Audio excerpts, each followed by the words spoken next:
dikasih sekalian. Okay, saya Khairisa binti Roslan, Sugi Zami, Nur Salida. Pada hari ini kami akan membentangkan tajuk ekonomi dan hubungan dengan sosial politik. Okey, macam Doktor cakap tadi, tajuk ni merujuk pada era zaman tradisional, maknanya sebelum era kolonial. Jadi dalam tajuk ni kita akan melihat macam mana politik itu mempengaruhi ekonomi pada zaman tradisional. Okey, macam kita tahu, dalam zaman tradisional kita ada susun lapis masyarakat yang teratas adalah sultan, kedua ialah pembesar, iaitu pembesar ni merujuk pada bendahara, temenggung, penghulu bendahara dan juga laksamana, dan di peringkat bawah sekali ialah rakyat. Okey, kita raja ataupun sultan. Okey, sultan seperti mana saya beritahu tadi, sultan berada pada kedudukan yang tertinggi dalam struktur pemerintahan. Sultan berperanan sebagai ketua kerajaan dan sultan mempunyai kuasa mutlak dan hak sultan tidak boleh dipersoalkan. Sultan juga berperanan melantik pembesar. Maknanya pembesar dilantik itu atas perintah sultan. Jadi sultan yang menentukan hubungan diplomatik dan sultan juga yang berkuasa dalam menentukan undang-undang. Macam kita tengok di Melaka, dia ada contohnya hukum kanun Melaka, undang-undang laut Melaka. Okey, kenapa pada masa ni rakyat dia sangat patuh pada sultan? Sebab wujudnya konsep daulat dan juga dahaka. Konsep daulat dan dahaka.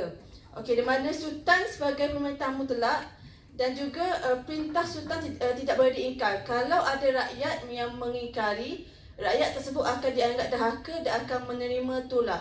Tulah ni bermaksud kecelakaan yang akan terjadi kepada rakyat yang dahaka. Okey. Ni bagaimana raja ataupun sultan dalam menguasai ekonomi. Maknanya di sini kita akan melihat bagaimana raja ataupun sultan mendapat sumber ekonomi. Okey, yang pertama sekali ialah perdagangan. Contoh yang paling dekat sekali ialah sewaktu Kesultanan Melaka, di mana sebelum adanya perdagangan, sultan ni akan mengadakan hubungan diplomatik di mana sultan bertanggungjawab dalam mengetahui rundingan dengan ketua negara asing. Hubungan diplomatik yang terbina akan menyumbang kepada perdagangan dalam sebuah kerajaan tu. Okey, contohnya di Melaka, bila adanya hubungan diplomatik, adanya pedagang daripada India, Arab dan China. Okey, pedagang ni dia akan dikenakan cukai di atas jualan dia di pelabuhan Melaka tu. Jadi daripada cukai tu sultan memperolehi sumber ekonomi. Okey, seterusnya cukai. Okey, tadi cukai kepada pedagang, tapi terdapat juga cukai kepada rakyat di mana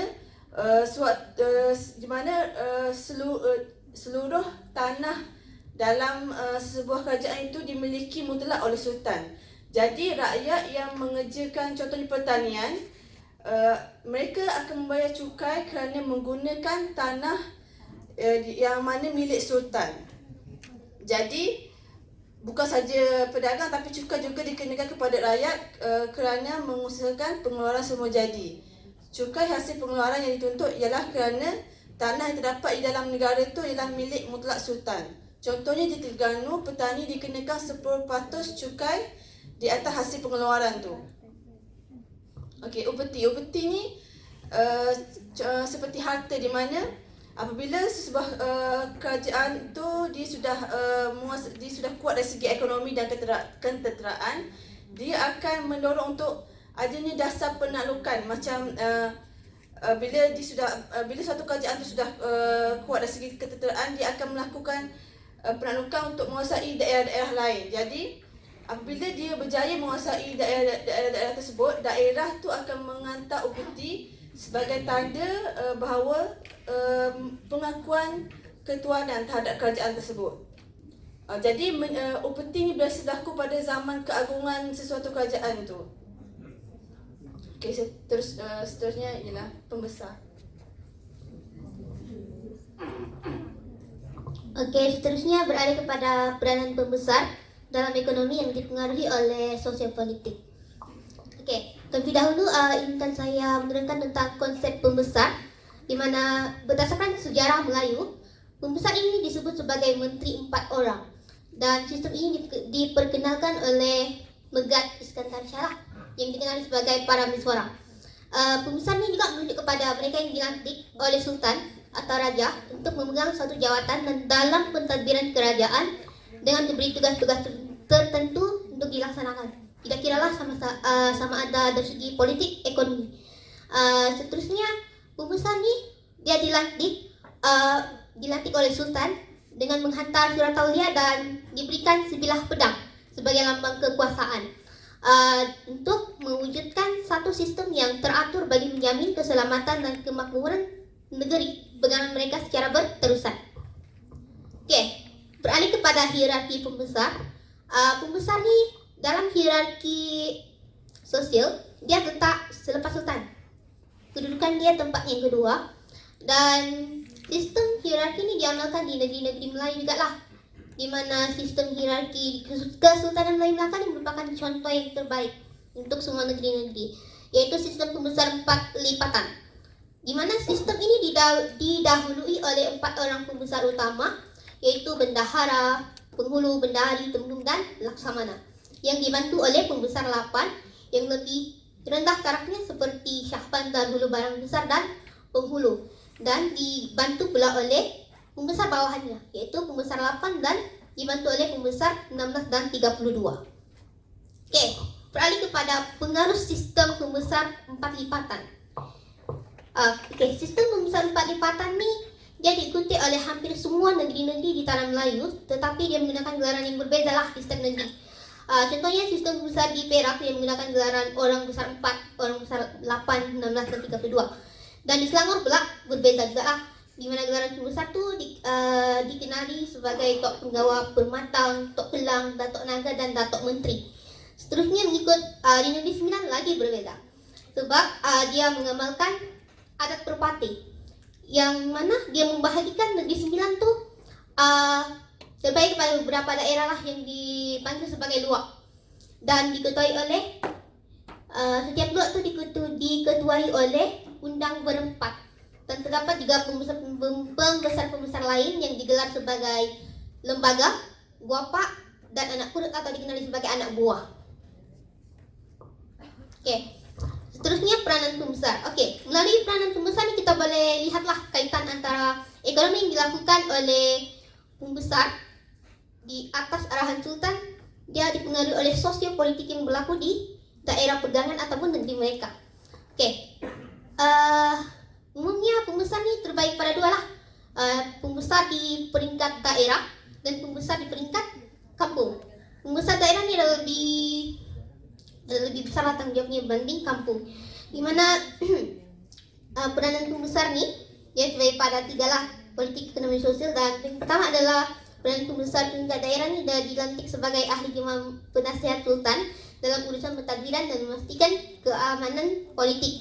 Dia juga menjaga keamanan dan keselamatan negeri, di mana berperanan untuk menyediakan dan membekalkan tenaga ketenteraan untuk pertahanan negara.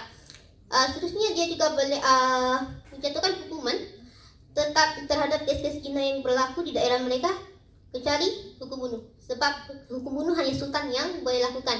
Seterusnya dari ekonomi, pembesar daerah ini dia pungut cukai, berperan pungut cukai di kawasan pentadbiran, tapi dia serahkan tugas ini kepada pembesar kampung. Pembesar kampung akan bagi kepada pembesar daerah, dan daerah bagi kepada sultan. Seterusnya pembesar daerah ni dia memastikan urusan perdagangan dalam negeri itu berjalan lancar lah, dengan menjaga perniagaan perdagangan daripada diceroboh lanun. Lepas tu dia menjaga hal ehwal pedagang dengan mengatur tempat perniagaan, menyediakan gudang untuk menyimpan barang. Seterusnya dia menguasai hasil permohonan biji timah dan menjalankan sistem serah dan gerah. Seterusnya dari aspek sosial pula, ada yang menjaga kebajikan anak buahnya lah, dan memastikan seluruh masyarakat di kawasannya taat kepada sultan. Seterusnya beralih kepada peranan pembesar di peringkat kampung. Dari segi politik sama juga lah, dia menjaga keamanan keselamatan ke kampung, dia bawa jagaannya dengan menyelesaikan perselisihan orang kampung. Lepas tu dia melalui perlindungan lah. Lepas tu dia melaksanakan tugas-tugas yang diarahkan oleh pembesar dari semasa ke semasa, yang terutama adalah pungut cukai. Seterusnya berkuasa penuh terhadap anak buahnya dan memastikan penduduk kampung taat setia kepada sultan. Sama juga dari segi ekonomi, dia melaksanakan pungutan cukai, juga penjagaannya, dan diserahkan kepada pembesar. Tentunya dari segi sosial, dia membekalkan dan menyediakan tenaga guru kepada pembesar atau sultan dan mengumpulkan penduduk kampung bagi membantu pembesar dan sultan dalam menghadapi perang atau ancaman musuh luar. Okay.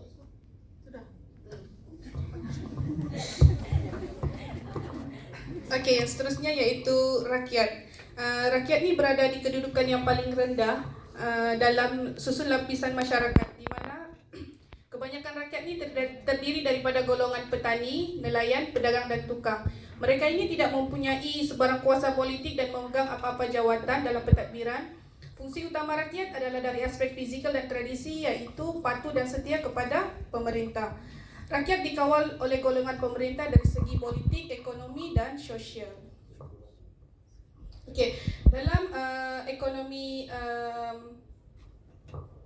zaman tradisional ini terbagi kepada dua, iaitu ekonomi sara diri dan ekonomi komersial, di mana ekonomi sara diri ini adalah untuk memenuhi keperluan hidup semata-mata dan bukannya untuk tujuan jualan dan perniagaan. Aktiviti ekonomi yang dijalankan ialah pertanian, pencarian hasil hutan, peternakan, perikanan, perlombongan dan kerja-kerja kemahiran juga terdapat dalam sosioekonomi masyarakat Melayu tradisional.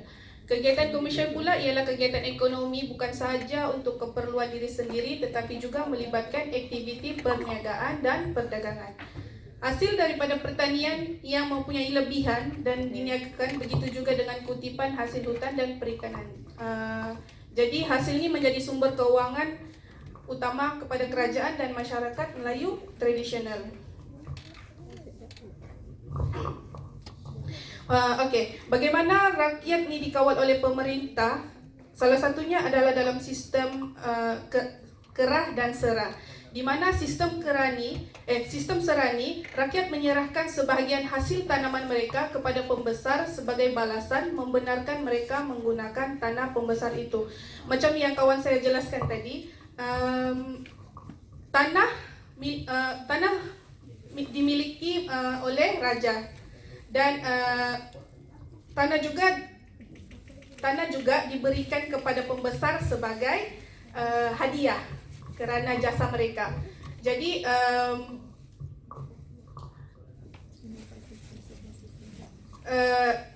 dalam sistem serah ni jumlah petani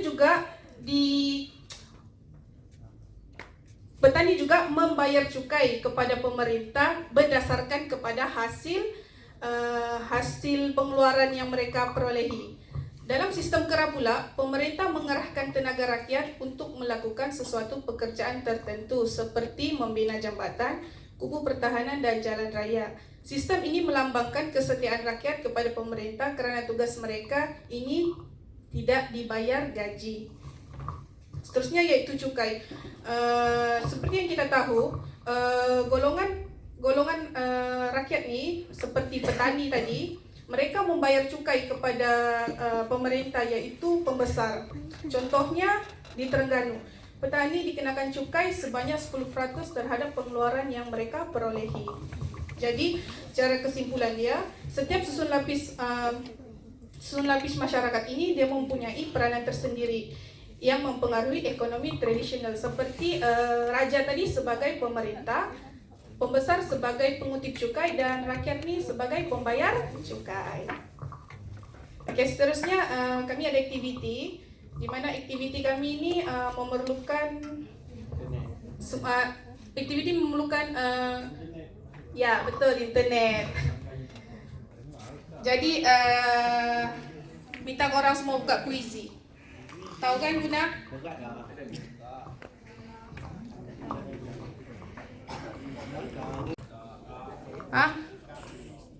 Hotspot.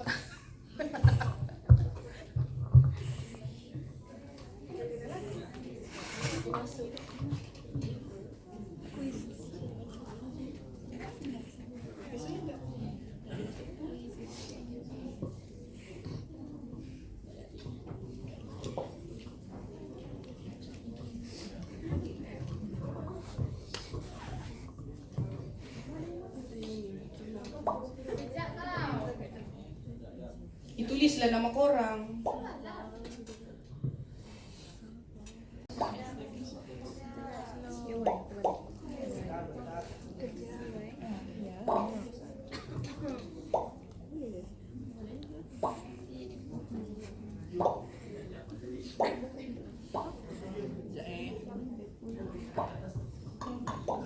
Okay, baru 16. Kita dalam kelas ni ada 58 ya. Aku nunggu je. Okay, masuk.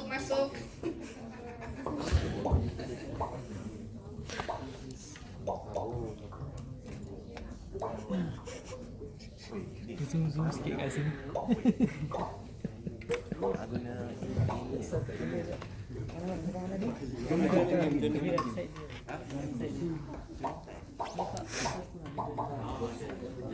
Okay, baru 40. Ada 18 lagi.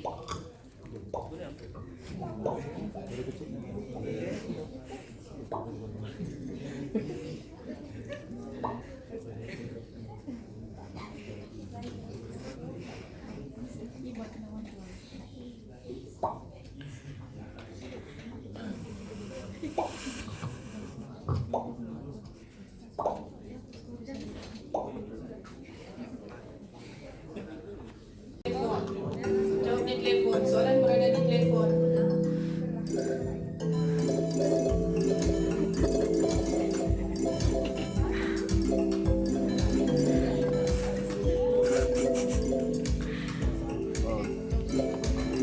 Dalam sistem kerah melakukan rakyat menyerah dan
Okay, ada lagi yang belum siap menjawab?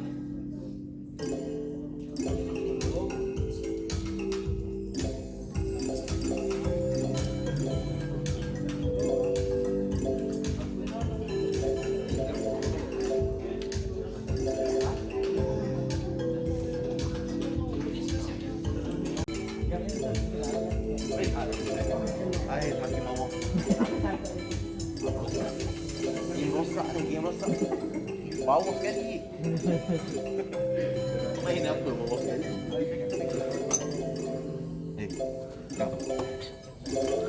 Layar itu untuk membayarkan kerana jadi.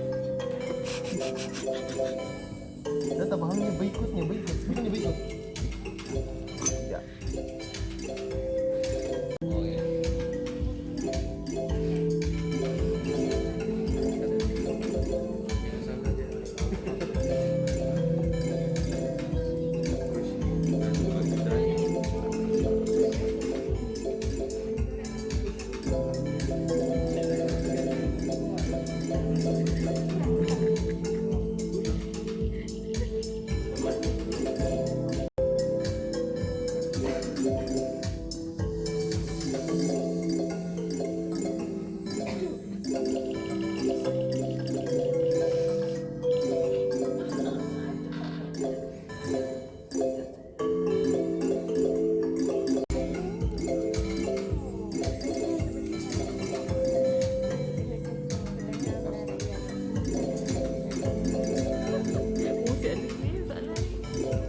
Okey, Ensom Center. So ada lagi.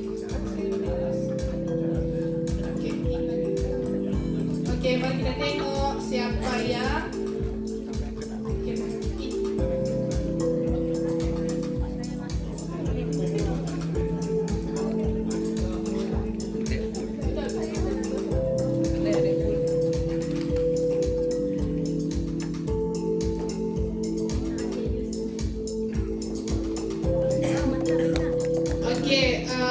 ini adalah senarai tangga 5 teratas. Jadi hadiah kami hanya sediakan yang 3 teratas. Jadi untuk yang berjaya mendapat tangga pertama iaitu Malaysia. Okey, mohon turun. Sini terima hadiah daripada Sally.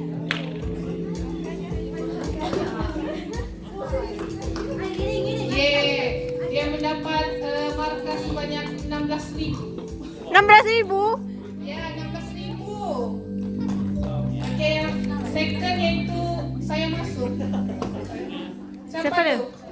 Okey, bagilah tepuk tangan. Yang ketiga ni emoji muka tu. Siapa? Okey, bagi tepuk tangan.